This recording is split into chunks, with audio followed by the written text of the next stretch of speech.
What if the most common relationship advice you've ever gotten is completely wrong? Things like, never go to bed angry, or the classic, if they really loved me, they'd just know what I need. For decades, we've treated these ideas like relationship gospel. But here's the kicker. The latest science shows that following some of this advice might be the very thing pushing you and your partner apart.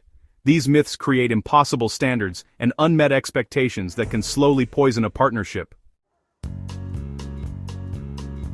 So, we dove into over 40 years of research from leading relationship scientists like the renowned Gottman Institute to find out what actually works. It turns out a lot of conventional wisdom isn't just based on feelings instead of facts. Some of it is just plain wrong and can be genuinely destructive. In this video, we're going to debunk 4 of the most damaging relationship myths and give you the data-backed strategies to build a stronger, more resilient connection. Let's start with a classic you've probably heard from your parents, your friends, and about a dozen rom-coms: never go to bed angry. Now, the intention behind this is good. It's about solving problems quickly. But in reality, science shows this can be a recipe for disaster. When you're fighting late at night, you're not just tired, your body is physiologically compromised. You're wired to feel more negative and react more intensely.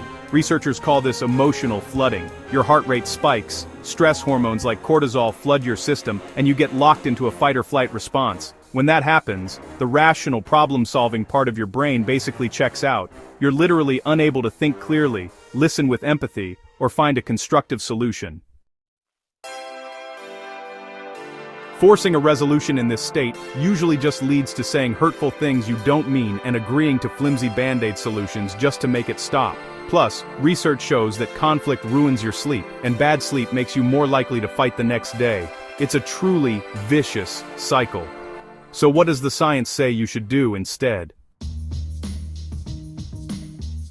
Call a strategic timeout. This isn't about avoiding the issue, it's about de-escalating before you do real damage. The Gottman Institute teaches couples to take a break once either partner feels overwhelmed. Just agree to put the conversation on hold. Say something like, I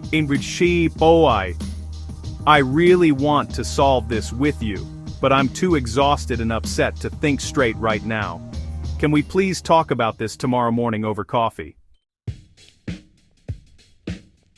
This pause gives your nervous system a chance to calm down. A good night's sleep lets you come back to the problem feeling rational and refreshed. Remember, the goal isn't to win the fight, it's to solve the problem together, and you can't do that when you're tired and emotionally flooded. Sometimes, the best thing you can do for your relationship is to just go to sleep. This one is straight out of a fairy tale. The idea that if someone truly loves you, they'll be able to read your mind and anticipate your every need without you saying a word. Honestly, believing your partner should be a psychic is a one-way ticket to disappointment and resentment. When you expect your partner to read your mind, you're setting them up to fail. When they inevitably miss your subtle cues, you feel hurt and ignored. Meanwhile, they're left feeling confused and frustrated, wondering what they did wrong. This is how resentment starts to build, and resentment is like acid in a relationship. The science is clear. Successful relationships aren't built on mind reading, they're built on clear communication. Dr. John Gottman's research offers a simple, powerful alternative: making bids for connection. A bid is any attempt you make to get attention, affection, or affirmation from your partner. It can be as small as a sigh, a touch on the arm, or a simple question like, "How was your day?" Or it can be more direct, like saying, "I'm feeling really stressed, can I have a hug?" The key is to state your needs clearly and directly without blame. Instead of sighing loudly and hoping your partner finally asks what's wrong, you could try, "I'm feeling a little lonely and would love to spend some quality time together tonight." Gottman's research found that couples heading for divorce only turned toward each other's bids for connection 33% of the time. The couples who were still happy together years later, they did it 86% of the time. It's not magic, it's a skill. Healthy couples are constantly making and accepting these bids, creating a culture of appreciation and responsiveness. Your partner can't meet a need they don't know you have. It's your job to voice it, and their job to listen. So, Here's the thing. Hollywood has sold us a powerful lie. That meant to be love is effortless. You know the story. If you find your soulmate, you'll just click, you'll never fight, and life will be one long honeymoon. But honestly, this myth isn't just false, it's incredibly destructive.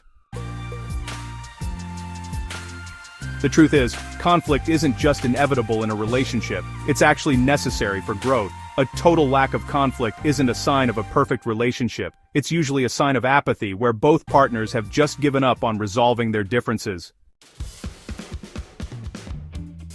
You know, decades of research show that the difference between the relationship masters and disasters is not the absence of conflict, but how they manage it.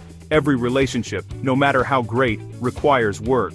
Successful couples understand that disagreements are actually opportunities to understand each other better and really, to deepen their bond. One of the most famous findings from the Gottman Institute is the 5-to-1 ratio.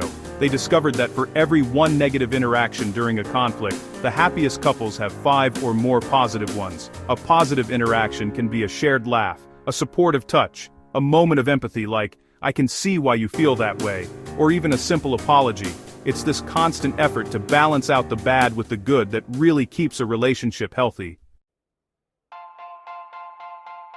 The alternative to the easy relationship myth is seeing conflict as a skill you can learn together. The goal isn't to avoid fights but to learn how to fight fair. This means avoiding what Gottman calls the 4 horsemen of the apocalypse: criticism, contempt, defensiveness, and stonewalling. Instead of attacking your partner's character, criticism, or acting superior, contempt, you talk about your own feelings using I statements. Instead of making excuses, defensiveness, or just shutting down, stonewalling, you listen and work toward a solution. A strong relationship isn't easy. It's one where both people are willing to do the hard work of turning toward each other, especially when it's difficult.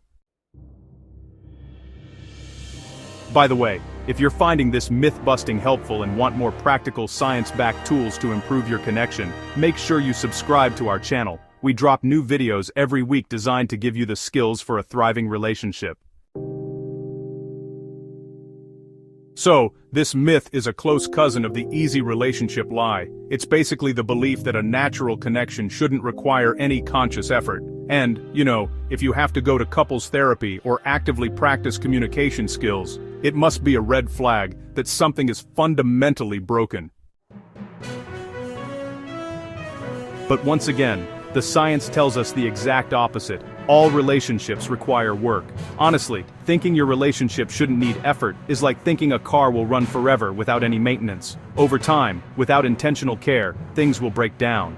In fact, research shows the average couple waits about 6 years after serious issues start before seeking help. By then, half of all divorces have already happened.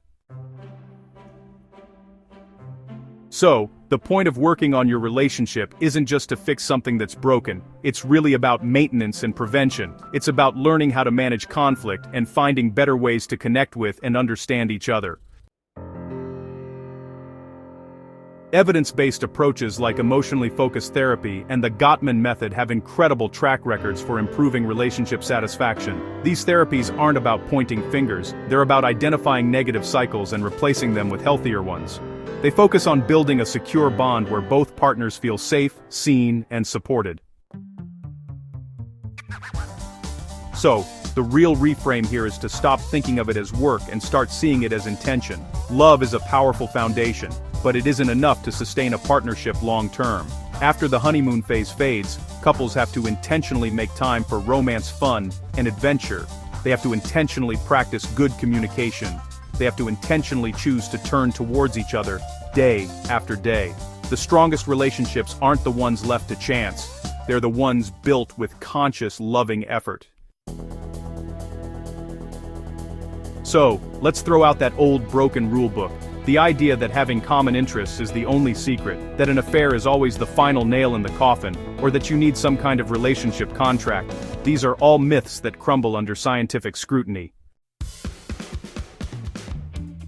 Building a great relationship isn't about luck or finding a soulmate, it's about having the right tools and being willing to use them together. If this video opened your eyes, hit that like button and subscribe for more science-backed relationship advice.